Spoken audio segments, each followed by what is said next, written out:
ice breaking. Saya undang Bapak Ibu guru untuk berdiri semuanya.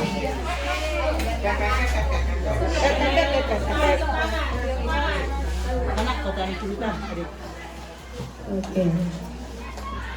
Ice breaking kita tidak usah menarik-narik, cuma buat fokus saja ya. Oke. Jadi saya lakukan geraknya, Ibu guru mengikuti suara saya. Oke, seperti itu ya. Nah, contohnya Bapak gurunya sama Bapak Ibu guru. Iya. Tidak biasa pegang mic. Oke, ayo semua angkat tangan dulu. Kok nggak kesurupan? Jangan kesurupan ya, Bu. Jangan tarik kecak ini dari Bali. Oke. Stop. Hidung. Ikuti saya ya, Bu. Ikuti yang Bapak Ibu ikuti adalah suara saya. Apa yang saya ucapkan. Gitu. Oke. Kembali lagi. Hidung. Hidung. Kembali lagi. Masih ada yang belum fokus. Kepala. Hidung. Kepala. Hidung.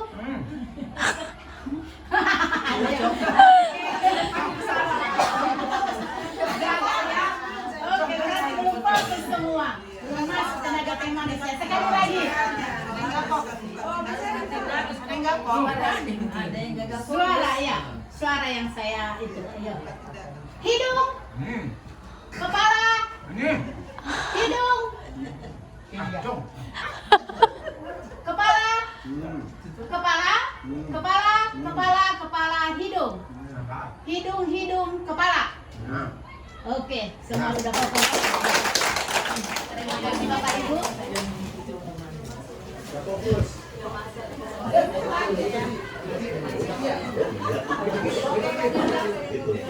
Oke, saya lanjutkan kembali Bapak Ibu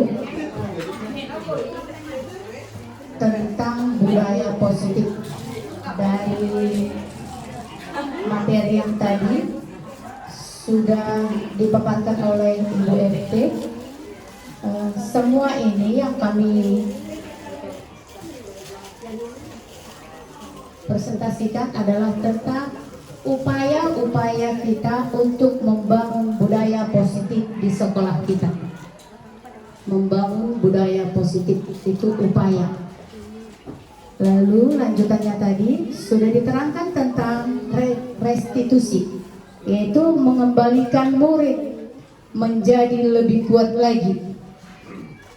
Kalau selama ini saya juga melakukannya seperti ini.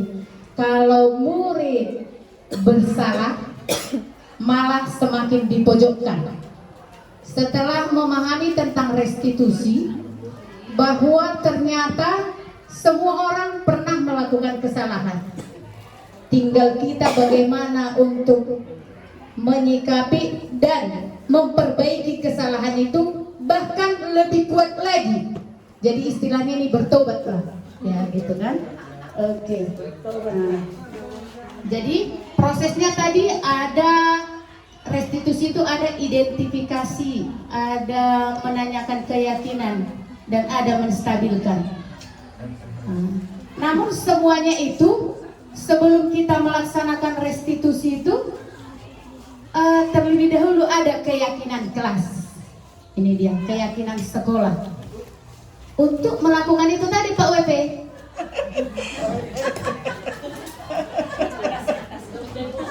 Udah mulai bosan ya Pak. Jangan dulu bosan Pak.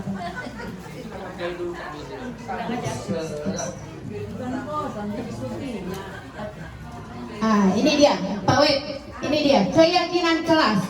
Keyakinan kelas ini memuat tentang nilai-nilai kebajikan universal. Contohnya di dalamnya keadilan, tanggung jawab, kejujuran, bersyukur, lurus hati, berprinsip, integritas, dan lain-lain. Ini tidak terlepas dari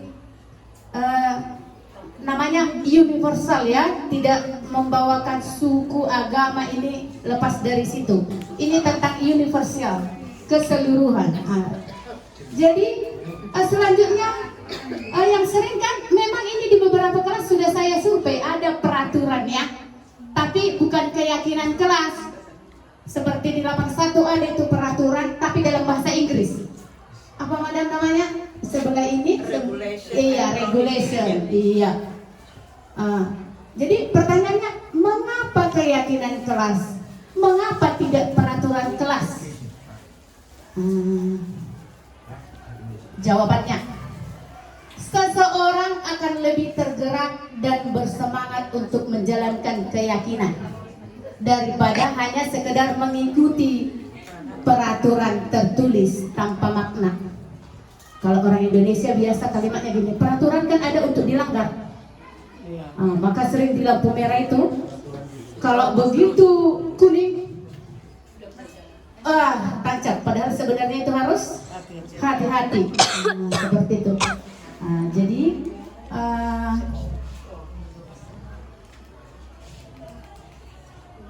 ini dia, ada beberapa pernyataan seperti ini. Yang pertama, mengapa kita memiliki peraturan tentang menggunakan helm?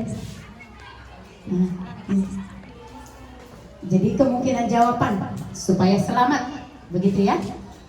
Yang kedua, mengapa kita memiliki peraturan memakai masker dan mencuci tangan? Kemungkinan jawabannya juga kesehatan dan keselamatan. Lalu Bapak Ibu, nilai-nilai keselamatan dan kesehatan inilah yang disebut dengan keyakinan.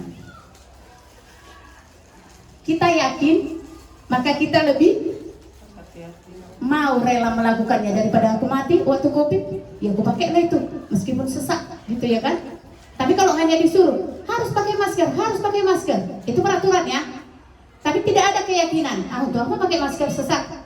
Tapi kita yakin bahwa kalau tidak pakai masker kita bisa mati, ya gitu ya.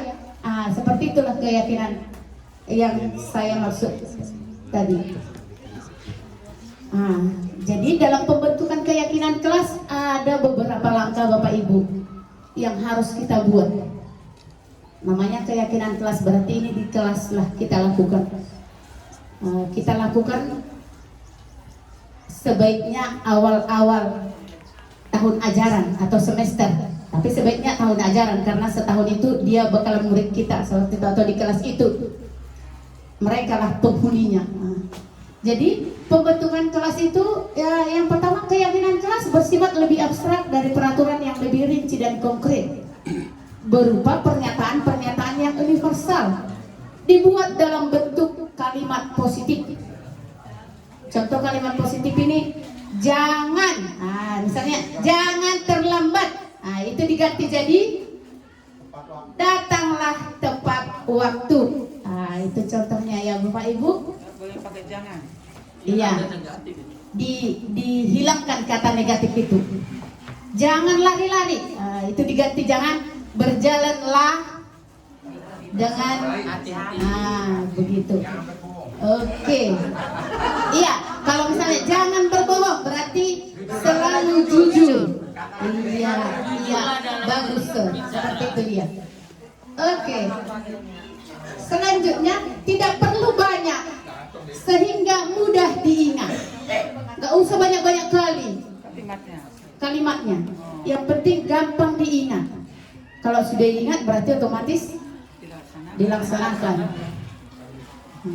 Selanjutnya, untuk membuat keyakinan kelas ini semua warga berkontribusi, cacah pendapat.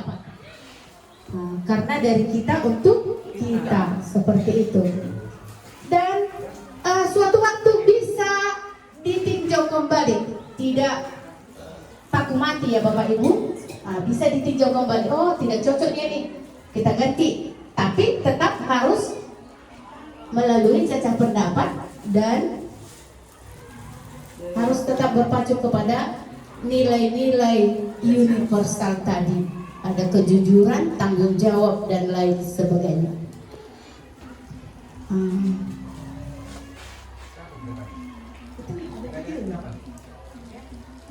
jalan video ya, karena udah PDF ya. Oh, maaf ya Bapak Ibu. Ini. Oh iya, jalan dulu.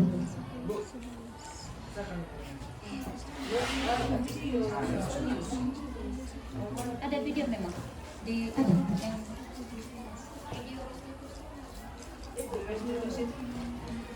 Bukan, video restitusi nanti selanjutnya. Oke, next slide, Bu FT. Diterangkan aja foto itu. Saya terangkan aja, anggaplah itu sebuah video ya Bapak Ibu. Ini kan kita pelajari, kita pahami, lalu kita terapkan. Tidak bisa langsung 100%, tapi paling tidak 2%, besok tambah gitu kan.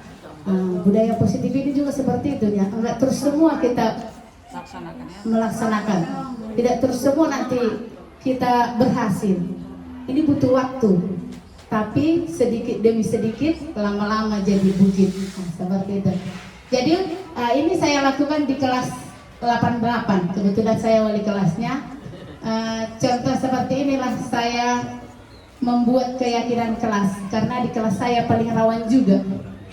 Ada yang cabut, ada yang merokok, ada. Lalu saya sebutkan dulu beberapa nilai-nilai universal yang sering terjadi atau yang baik menurut saya dulu, versi saya. Lalu saya kembalikan kepada mereka. Yang mana lainnya nak yang mau kita buat? Atau menurut kalian ada yang memberi ide atau saran tentang keyakinan kelas yang mau kita jalankan sepanjang 1 semester ke depan? Nah, seperti itu.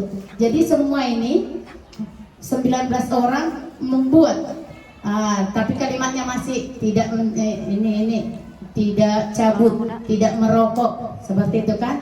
Tapi saya terangkan lagi, jangan tidak berarti datang tepat waktu, jangan yang melompat pagar, karena ada itu karena mereka katanya paling sering ke situ.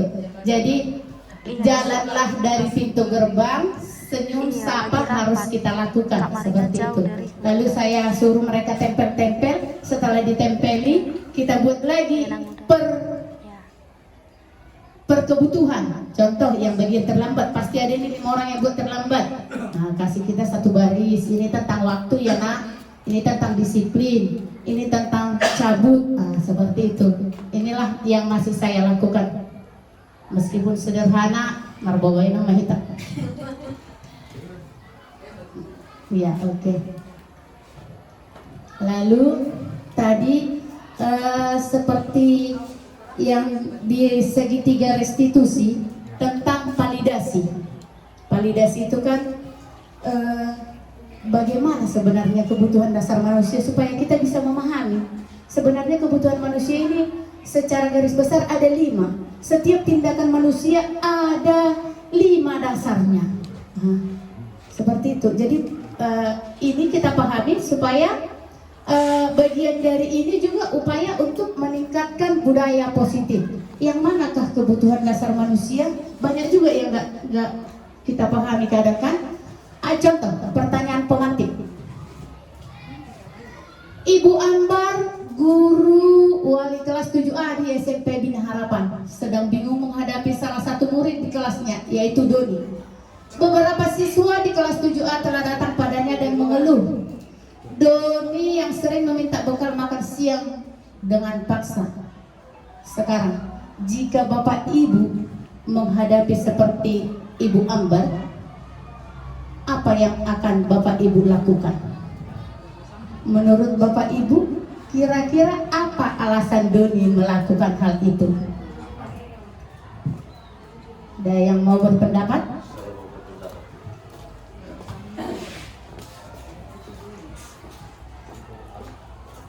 Ya, terima kasih kepada Ibu Rin Lestari. Sebelumnya saya bukan mau berniat mau memojokkan, bukan, karena ini program pemerintah. Kalau ada nanti pertanyaan, bukan dikhususkan untuk Ibu Gubernur, bukan. Tapi kita nanti bagaimana menyikapi, ya menyikapi ini untuk penerapan di sekolah masing-masing. Terima kasih. Tentang pertanyaan ini, kalau saya pribadi, yang pertama saya lakukan adalah saya pelajari dulu bagaimana karakter anak ini. Kalau memang memang karakter anak ini yang sadar atau mandiri, tentu saya laksanakan restitusi. Tapi kalau kulihat karakter anak ini tidak bisa dilaksanakan restitusi, tentu saya akan melakukan hukuman. Itu hukumannya itu nantilah, bukan berbicara berat ringan, bukan, hukuman dulu. Kurasa itu jawaban saya. Yang pertama sekali saya pelajari sikap anak ini atau latar belakangnya bagaimana. Karena ada pepatah mengatakan nggak semua ambisi itu hanya ditengok langsung lurus atau bengkok, harus ada sesuatu yang harus kita laksanakan untuk menyadarkan seseorang itu. Terima kasih. Terima kasih.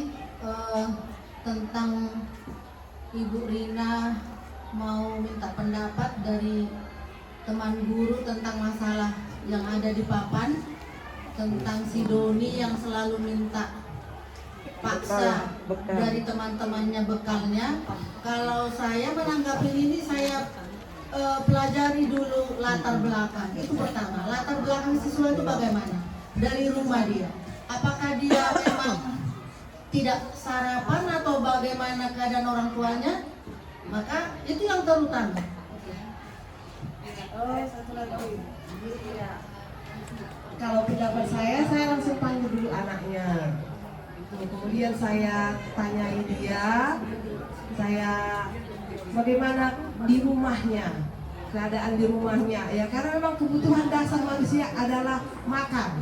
Kita harus memenuhi itu. Karena seseorang yang kalau sudah tidak terpenuhi kebutuhan dasar itu pasti karena kejahatan pun timbul, bukan karena niat, tapi karena memang kebutuhan itulah. Iya, kebutuhan dasar. Terima kasih. Ada lagi Bapak Ibu yang mau menambahi atau menanggapi? Ada B. 3 orang aja dijawab. Ada lagi Bapak Ibu. Pokoknya bagiannya biar sisinya lagi. Pas lagi.